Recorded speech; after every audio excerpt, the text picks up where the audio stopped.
आज आपण महाराष्ट्र स्टेट बोर्डच्या दृष्टीने महत्त्वाचा असणारा प्रश्न जो structure of anther, describe the structure of anther, 3 किंवा 4 मार्कला हा प्रश्न येऊ शकतो. तर मग याचं उत्तर लिहिताना सगळ्यात महत्त्वाचं टीएस ऑफ अँथर, त्याचे 4 लेअर लक्षात ठेवायचे.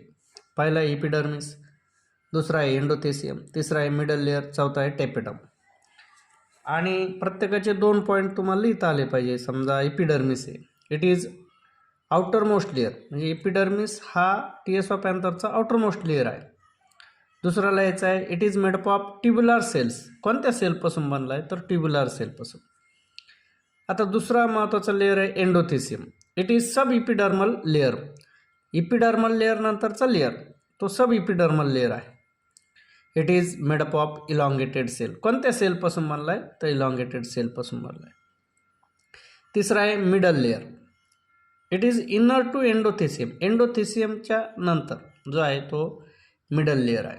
It is made up of thin walled cell. Thin walled सेलपासून बनलेला आहे. नंतर आहे tapetum, it is innermost layer, सगळ्यात आतला लेअर आहे. It is nutritive layer of anther wall, आणि हा अँथरवॉलचा न्यूट्रिटिव्ह लेअर आहे. आणि म्हणून तुम्ही हे 4 पॉईंट व्यवस्थित लक्षात ठेवायचे: एपिडर्मिस, एंडोथेसियम, मिडल लेअर आणि टेपेटम.